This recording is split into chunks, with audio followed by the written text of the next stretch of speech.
वो Nifty 77 point करीब नीचे है, बैंक निफ्टी 87-88 पॉइंट नीचे है। तो यहाँ उतनी बड़ी चिंता नहीं है, चिंता मिड कैप में है जो 450 पॉइंट नीचे है। 1:6 का, एक से ज़्यादा, मतलब एक के सामने 6 से ज़्यादा शेयर कमज़ोर है। मिड कैप में आज अच्छी पिटाई हो रही है, तो हर राइस पे सेलिंग का माहौल बना हुआ है। जैसे मार्केट ऊपर जाने की कोशिश करता है, बिकवाली हावी हो जाती है, और यही एक तस्वीर बनती हुई दिख रही है। सरवन जी, बहुत बहुत स्वागत है आपका, दुर्गा नवमी की बहुत शुभकामनाएं आपको। बताइए, निफ्टी और बैंक निफ्टी पर आपका इस वक्त क्या नज़रिया है? बहुत बहुत नमस्कार नीरज जी, और सबको नवमी की, और कल छुट्टी है तो दशहरे की, विजयदशमी की भी पूरे सीएनबीसी परिवार को और सारे दर्शकों को बहुत बहुत शुभकामनाएं। देखिए, ये शुभ दिन आ रहे हैं और अब कोशिश यही रहेगी कि हम अपने अंदर वो परिवर्तन ला सकें जो सब चाहते हैं। तो गुड ओवर ईवल वाला जो स्टोरी है वो यहाँ है। बट बाजारों में देखिए, हमने अगर आपका शो, आपका ही चैनल 19,800 के आसपास से बोल रहे हैं कि भाई देखिए, अब मीडियम टर्म बायसेस नेगेटिव हो गए हैं, शॉर्ट टर्म में भी रेंज का अपर एंड कंप्लीट हो गया था। तो वहां से यही हमने राय दी थी कि भैया यहाँ से बेच के काम करिए, एग्रेसिव ट्रेडर्स बेच के काम करें, और जो जो जो कंजर्वेटिव या लेट बैक पैसिव इन्वेस्टर्स हैं वो भी थोड़ा सा कैश ड्राई पाउडर बना के चले, नीचे में लेने के मौके मिलेंगे। तो आई थिंक अब वो 19,350 19,850 की जो रेंज है, उसके लोअर एंड की तरफ बाजार ढलक तो गया है। अब वो खाली रेंज कंप्लीट करने की बात है। बट थॉट यही है, जैसे आपने बोला कि जो हमने पहले भी बोला हुआ कि जिस तरह से बैंक निफ्टी ने अंडर परफॉर्म किया है लास्ट 18-24 महीनों में, और जिस तरह से मिड कैप ने आउट परफॉर्म किया, स्मॉल कैप मिड कैप ने आउट परफॉर्म कर दिया था इंडेक्स को, ये दोनों समावेश जो होते हैं ये मीडियम टू लॉन्ग टर्म अच्छे नहीं होते, क्योंकि वहां से फिर बाजार में इंडेक्स में एवरेज 25 से 30% की गिरावट आती है। तो हिस्टोरिकली जब इस तरह के सेटअप्स बने हैं तो हमने वार्न किया है, तो होपफुली लोगों ने इसका फायदा उठाया हो और इस व्यू से थोड़े पैसे बनाए हो, थोड़े पैसे बचाए हो, यही मान के चलते हैं। बट मेरे हिसाब से मीडियम टर्म और शॉर्ट टर्म बायस डाउन है। लाल टाई मेरी साल भर के बाद निकली थी, वो पहन रहा हूं। आज तो कुर्ता पहन के आया हूं, बट लाल टाई निकल गई है। ये लोगों ने अगर ऑब्जर्व किया हो तो लास्ट 2 हफ्तों से लाल टाई पहन रहा हूं। ओके, तो दबाव है बाजार में थोड़ा सा, लालटे पहने हुए, लेकिन निवेश के अच्छे मौके आपको इस बीच मिलेंगे, और यही हमारा काम भी है कि आपको अच्छी अपॉर्चुनिटीज से परिचय कराएं। चलिए अब सवाल लेते हैं। बहुत सारे दर्शक इंतजार कर रहे हैं। अभिजीत दत्ता जी हमारे साथ कोलकाता से जुड़ रहे हैं। अभिजीत दा, नमस्कार, बहुत बहुत शुभकामनाएं आपको दुर्गा नवमी की। बताइए सर। गुड मॉर्निंग सर, मेरे पास कल्याण ज्वेलर्स 55 शेयर है दाम से, लॉन्ग टर्म के लिए सर रखना चाहते हैं। कल्याण ज्वेलर्स किस 298 में लिया है सर, और लंबे समय तक रुकेंगे इसमें? ऐसा है सर, है ये सर। सरवेन जी, कल्याण ज्वेलर्स बिल्कुल पीक पे जाके लिया इन्होंने, हालांकि इरादा तो लंबे समय का है, सही किया जी।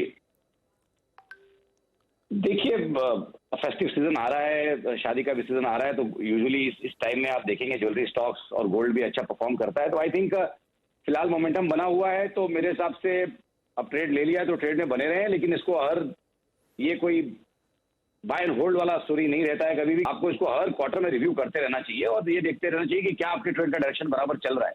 तो आई थिंक मैं इनको 1 से 2 क्वार्टर तक ट्रेड में बने रहने को ही राय दूंगा। मेरे हिसाब से यहाँ पे एक स्टॉप लॉस भी जरूर रखें, और मेरे हिसाब से जो डिसेंट मुझे लेवल्स दिख रहे हैं वो 250 के आसपास एक राउंड नंबर भी है, उसके नीचे इनको कहीं इसमें स्टॉप लॉस एक रखना चाहिए, और फिलहाल ट्रेड में बने रहना चाहिए।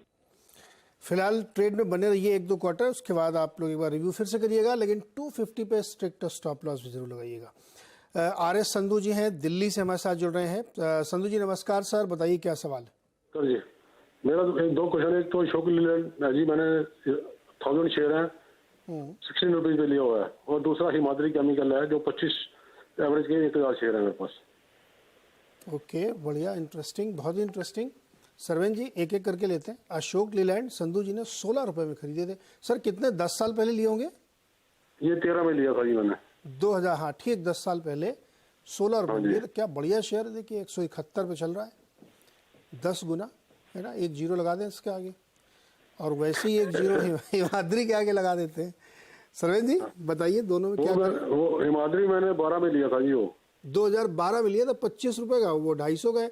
बिल्कुल सही मैंने कहा, 1-1 जीरो दोनों के आगे लगाने। सरवेन जी 1-1 जीरो और लग सकते हैं क्या? देखिए, 1-1 जीरो बिल्कुल और लग सकते हैं, लेकिन फिर समय भी उतना पेशेंस जैसे इनके पास है बहुत कम लोगों के पास रहता है। तो आई थिंक इनको मुबारकबाद दूंगा कि इतने पेशेंस से इन्होंने ट्रेड्स होल्ड रखे।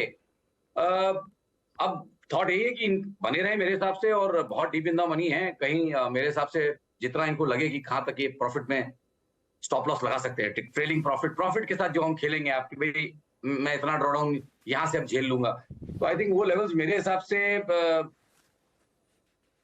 अशोक लेलैंड के लिए जो लेवल्स आ रहे हैं मेरे हिसाब से वो कहीं 135-40 के आसपास आ रहे हैं, जो इसके लॉन्ग टर्म मार्कर्स है। अब जब तक उनके नीचे नहीं जाता तब तक इनको चिंता करने की जरूरत नहीं है, और अगर किसी कारण से 135 के नीचे जाता है जब भी, उस समय मेरे ख्याल से राय ले लें, और इन द मीन टाइम जैसे जैसे टाइम बीतता जाए हर महीने हर क्वार्टर में इस ट्रेलिंग स्टॉप लॉस को आगे बढ़ाते रहे। तो अगर इस क्वार्टर में 135 का लेवल है तो पॉसिबली फॉर एग्जांपल अगले क्वार्टर में 140 हो जाएगा, फिर 145, 5-5 रुपए इसको बढ़ाते रहें, और मेरे हिसाब से ट्रेड में यहाँ पे इनको बने रहना चाहिए। जहां तक रही हिमाद्री केमिकल्स की बात, यहाँ मेरा मानना यह है कि यहाँ पे भी फिलहाल ट्रेड में बने रहे, बहुत डीप इन द मनी है। थॉट यहाँ पे ये है कि भाई ये काफी चला हुआ स्टॉक है, और 280 के आसपास मुझे यहाँ पे लग रहा है कि इसको 280 300 क्लियर करने में थोड़ा टाइम लगेगा, काफी टाइम लगेगा। तो मेरे हिसाब से अगर उछालों में इनको सब भाव मिले तो मे बी 20-30% अगर प्रॉफिट बुक कर लेंगे तो रिमेनिंग क्वांटिटी इनकी हमेशा के लिए फ्री हो जाएगी, और फिर उसको होल्ड कर सकते हैं, कैपिटल निकाल लेंगे अपनी। ओके संधू जी, अच्छा ट्रेड था, आपने बहुत अच्छा ट्रेड लिया और लंबे समय के लिए निवेश रखा, तो देखिए बहुत बढ़िया फ़ायदा हुआ। लेकिन थोड़ा थोड़ा प्रॉफिट भी ले लीजिएगा तो आपकी जो कॉस्ट है बिल्कुल ज़ीरो हो जाएगी, फिर आप उसको राइड करिएगा। अगला सवाल है दीपक का, झांसी से हमारे साथ जुड़ रहे हैं। दीपक जी नमस्कार, बताइए। जी नमस्ते सर। सर मेरा NBCC के 200 शेयर हैं 67 रुपए के भाव से, क्या करना चाहिए सर? बने रहे हैं, लॉन्ग टाइम के लिए रखा है मैंने। लॉन्ग टर्म से मतलब कितने समय तक आप बने रह सकते हैं? ये 1 साल के लिए। सरवीन जी, साल भर के लिए NBCC अभी तो इनके भाव से 2 रुपए नीचे ही है। देखिए ये एक जमाने का बड़ा कंसेंसस डार्लिंग ट्रेड था, इसीलिए इसने इतना डिसअपॉइंट किया है। इतना ज्यादा लोग इससे उम्मीदें लगा के बैठे थे, फिर वो यूजुअली बाजार में वो उम्मीदें फुलफिल होती नहीं है। बट यहाँ पे एक अच्छा मूवमेंट ऑलरेडी आ चुका है। मेरे हिसाब से इमीडिएट बेसिस पे देखूं तो आई थिंक बहुत ज्यादा 70-72 के ऊपर टिक नहीं पाएगा। नेक्स्ट 3 से 6 महीने की बात कर रहा हूँ। अगर किसी कारण से उसके ऊपर टिक गया तो डेफिनेटली एक medium to long term structure बहुत ही बुलिश हो जाएगा। बट फिलहाल मुझे लगता है 70-72 पे इसको मीडियम टर्म, शॉर्ट टर्म बहुत सारे हर्डल्स हैं, और लॉन्ग टर्म पिक्चर पलटने में जैसे मैंने बोला अभी टाइम है। तो मेरे हिसाब से 70-72 की रेंज अगर किसी कारण से मिले तो वहां पे थोड़ा मुनाफा बांधने की इनको राय रहेगी मेरी यहाँ पे। इन द मीन टाइम मेरे हिसाब से एक स्टॉप लॉस भी लगाएं 60 रुपए के नीचे, और ट्रेड में बने रहें। ओके, स्टॉप लॉस लगा के ट्रेड पे बने रहिए। ब्रिज सिंह जयपुर से जुड़ रहे हैं। ब्रिज जी नमस्कार। नमस्कार सर, नमस्कार। बताइए सर, क्या मदद कर गया है? सर मेरे पास क्लीन साइंस के 112 शेयर है, 1528 रुपए की खरीद से हैं सर। और जोमेटो है 104 रुपए की खरीद से 405 शेयर है। ओके। तीसरा सर एक क्वेश्चन हो रहा है सर प्लीज। एक गोदरेज प्रॉपर्टी ले रखा हूँ सर, 60 शेयर है, 1758 की प्राइस। 6 से 12 महीने का व्यू है सर। 6 से 12 महीने का व्यू है। सर जी 3 स्टॉक है भाई इनके। Clean science technologies 112 share 1528। Thought यही है, यहाँ पे जब से लिस्टिंग हुई है वहां से खाली गिरावट का सिलसिला चल रहा है। कुछ बेस आउट होके कुछ नया करे ऐसा इतने छोटे डेटा में नहीं समझ में आ रहा। एकदम शॉर्ट टर्म को रेंज बता देता हूँ। आई थिंक मोटा मोटी फिलहाल 1260 से लेके तकरीबन 1450 तक की एक रेंज रहेगी, ऐसा मेरा फिलहाल मानना है। बहुत ज्यादा यहाँ पे मेरा स्ट्रॉन्ग व्यू नहीं है। जहां तक रही इनकी जोमेटो पे बात, वहां पे भी डेटा तो कम ही है, बट एटलीस्ट अभी ये स्टॉक कहीं थोड़ा सा एक शॉर्ट मीडियम टर्म ट्रेंड पकड़ चुका है। तो आई थिंक जोमेटो में तो मैं इनको राय दूंगा कि फिलहाल जिस तरह से चला है आई थिंक ट्रेड में बने रहें, बट एग्रेसिवली एक स्टॉप लॉस यहाँ पे लगा के रखें, एक स्ट्रॉन्ग एग्रेसिव स्टॉप लॉस, और वो मेरे हिसाब से आएगा 104 के नीचे। तो 103 रुपए 80 पैसे का जोमेटो में इनके पास स्टॉप लॉस रहना चाहिए, और 1 से 3 महीना ट्रेड में बने रहें। ऊपर में अगर यहाँ पे इनको 125-30 के स्तर मिलते हैं तो थोड़ा मुनाफा बांधने की मेरी राय इनको जोमेटो में रहेगी। और इनका तीसरा स्टॉक माफ कीजिएगा ड्रॉप हो गया, गोदरेज प्रॉपर्टीज।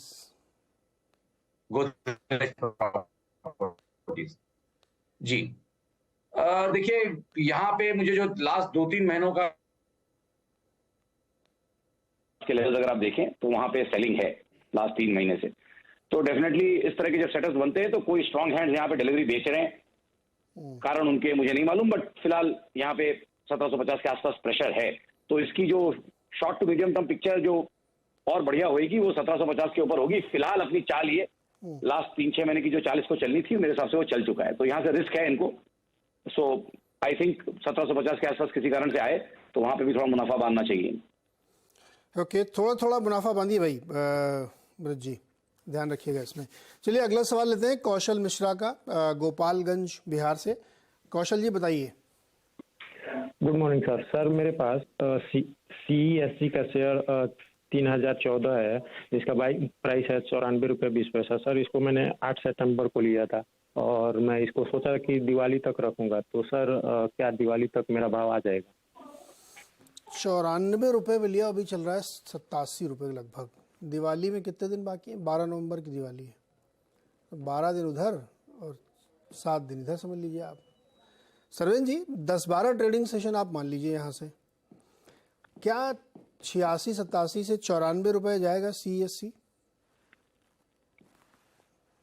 नहीं, उम्मीदें और प्रोबेबिलिटीज तो हमेशा रहती हैं हर चीज की इस मार्केट में, बट फिलहाल इतने शॉर्ट टाइम फ्रेम में वहां पहुंचेगा अभी ये कहना थोड़ा मुश्किल है, क्योंकि जैसे मैंने बोला हमारा बाजारों पे रुझान थोड़ा सा नेगेटिव है, और इसमें भी मुझे लग रहा है कि तकरीबन 95-100 के जो लेवल्स हैं वो बड़े इंपॉर्टेंट लेवल्स हैं, तो उनको क्लियर करना इसके लिए इतना आसान भी नहीं होगा। और जिस तरह का स्टॉक है, कोई बहुत हाई बीटा स्टॉक नहीं है, तो मैं मान के चल रहा हूँ कि ये बहुत कंजर्वेटिव ट्रेडर हैं और इसलिए इन्होंने इस ट्रेड को लिया है। तो आई थिंक अगर इनके पास दायरा 12-18 महीने प्लस का है तो मेरे हिसाब से ट्रेड में इनको बने रहना चाहिए, और मेरे हिसाब से 75-78 के आसपास अच्छे लेवल्स हैं, स्टॉप लॉस एरियाज हैं। आई थिंक 75 के नीचे अगर स्टॉप लॉस रखना चाहें तो रखें। नहीं, वैसे तो बहुत बढ़िया स्टॉक है, डिविडेंड यील्ड इतनी बढ़िया देता है कि ट्रेड में बने भी रहेंगे 1-1.5 साल तो भी पैसे इनके बन जाएंगे। ओके भाई कौशल जी, अगर इसमें बने रहेंगे तो भी पैसे बन जाएंगे, डिविडेंड भी अच्छा मिलता है, सरन जी जानकारी बता रहे हैं, और इतना फास्ट जा भी सकता है, ऐसी कोई बड़ी बात नहीं है। लेकिन आप बहुत होप लेके मत चलिए दिवाली के पहले चला ही जाएगा, ऐसी कोई ज़रूरी नहीं है। अगला सवाल है मनु का, नोएडा से। मनु जी नमस्कार, बताइए। मनु मेरी आवाज़ आ रही है? अच्छा, मनु जी से संपर्क टूट गया है, तो कुछ स्टॉक्स जो आज बहुत फोकस में है उस पर बात कर लेते हैं। सरवन जी BSC धुआंधार तेजी जी, क्या करें? बहुत बढ़िया शेयर है और हमारा फेवरेट भी था नीचे के लेवल्स में, बट अब तो काफी चल गया है, तो यहाँ से तो किसी को नया तो नहीं बोल सकता मैं, बट यही बोल सकता हूँ जिनके पास है आई थिंक ट्रेड में बने रहें और कहीं अपना स्टॉप लॉस ट्रेल करके रखें। जितना भी कंफर्ट हो, जितना भी ड्रॉडाउन इंडिविजुअली झेल सकते हैं, उतना उसमें एक ट्रेलिंग स्टॉप लॉस बना के ट्रेड में बने रहना चाहिए। नया निवेश की तो मेरी इस भाव से राय नहीं। ओके, नया निवेश नहीं करना चाहिए, अगर निवेशित है तो बने रहे। विजय कुमार जी ने 2-3 सवाल भेजे ट्विटर पे। एक तो टाटा कम्युनिकेशन इन्होंने खरीद रखे हैं 1300 रुपये के भाव पे, हर्षा इंजीनियरिंग ले रखा है 472 के भाव पे, और साउथ इंडियन बैंक ले रखा है 22 रुपये 10 पैसे के भाव पे। क्या करना चाहिए? पहले टाटा कम्युनिकेशन बताइए।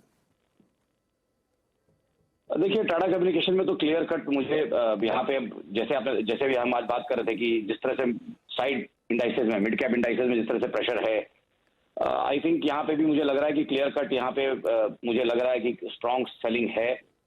तकरीबन 1750 और 1800 के जोन में काफी स्ट्रॉन्ग सेलिंग है, और फिलहाल तो जो अभी करंट हाई लगाया है वो तो थोड़ा ऊपर से आया है। तो आई थिंक यहाँ पे मेरा रुझान यही रहेगा कि अब तो अपने लंबे अवधि के दायरों पे आ गया है, तो रिस्क रिवॉर्ड नया तो नहीं है बेचने का, बट आई थिंक यहाँ पे किसी के पास है तो उछालों में निकलना चाहिए इस स्टॉक से। I think exit on rise, ये मेरा यहाँ पे एक व्यू रहेगा। सेल ऑन राइज रहेगा, एग्जिट ऑन राइज रहेगा। साउथ इंडियन बैंक 2210 की खरीद है। देखिए, ये भी काफी चल गया है। अगर इसको मैं देखूं तो लास्ट 1 साल में, 1.5 साल में 5 रुपए वाला जो है, 5-6 रुपए वाला स्टॉक ऑलमोस्ट 25 पहुंचा है आई थिंक। और जिस तरह से बैंक निफ्टी का रुझान है, आई थिंक यहाँ पे भी मेरी राय तो यही रहेगी कि 27-28 के बहुत ज्यादा ऊपर टिक जाएगा इमीडिएटली नेक्स्ट 3-6 महीने में, ऐसा लग नहीं रहा है। तो अगर उससे कम का होराइजन है तो आई थिंक इन भाव से थोड़ा सा एग्जिट या प्रॉफिट बुक कर लें साउथ इंडियन बैंक में। ओके, स्वागत एक बार फिर से, और एक अगला सवाल लेते हैं प्रकाश का, जो हमारे साथ जुड़े हैं अकोला महाराज से। प्रकाश जी नमस्कार, सवाल पूछिए सर। मेरे पास ड्रीम फॉग के 200 शेयर है 770 के रेट से, तो मैं इसे रखूं या लॉस बुक करके निकल जाऊं? सर जी, ड्रीम फोक्स में नुकसान बुक कर लेना चाहिए क्या? देखिए, यहाँ पे डेटा उतना ज्यादा नहीं है कि मैं इनको ये चीज बोल पाऊँ कि इतनी हिस्ट्री नहीं है कि डिसाइसिवली नुकसान बुक कर लें या प्रॉफिट बुक कर लें, बट थॉट यही है कि यहाँ पे भी इनको यही बोलना पड़ेगा कि भाई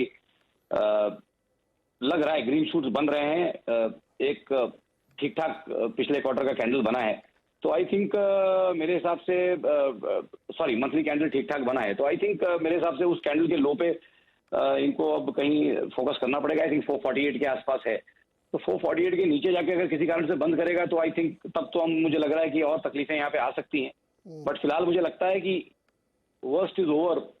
लास्ट 3-6 महीने के चार्ट देखूं तो मुझे लग रहा है फिलहाल वर्स्ट इज ओवर, जब तक 448 के ऊपर बना हुआ है। तो 448 पे एक स्टॉप लॉस रखे मेरे हिसाब से, इतना खड़े रहे, तो 448 पे एक स्टॉप लॉस लगा के क्लोजिंग ओनली बेसिस पे मेरे हिसाब से ट्रेंड में बने रहे। ओके, अगला सवाल एक लॉरस लैब पे सरवीन जी चाहिए। आज 7.5% नीचे है और इसमें ब्रोकिंग रिपोर्ट तो 220 तक के सेल और रिड्यूस कॉल की है, नतीजे अच्छे नहीं थे, लगातार 5 क्वार्टर से कमजोर है।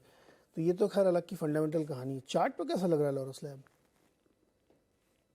नहीं, बिल्कुल वीक लग रहा है, बिल्कुल वीक लग रहा है, क्योंकि कारण उसका यही है कि जब ये हमने 21-22 में हमने 21-22-23 इंडेक्स ने अच्छा किया, मिड कैप इंडेक्स ने अच्छा किया, उस पूरे दौर में ये लोअर टॉप लोअर बॉटम ही बनाते रहा, और अभी भी लग रहा है कि शॉर्ट टर्म मीडियम टर्म उनमें भी अभी लग रहा है कि 400 450 के आसपास बहुत अच्छी बिकवाली हुई है। तो थॉट यही है कि भाई वीक कैटेगरी का स्टॉक है और वीकनेस यहाँ पे बनी रह सकती है।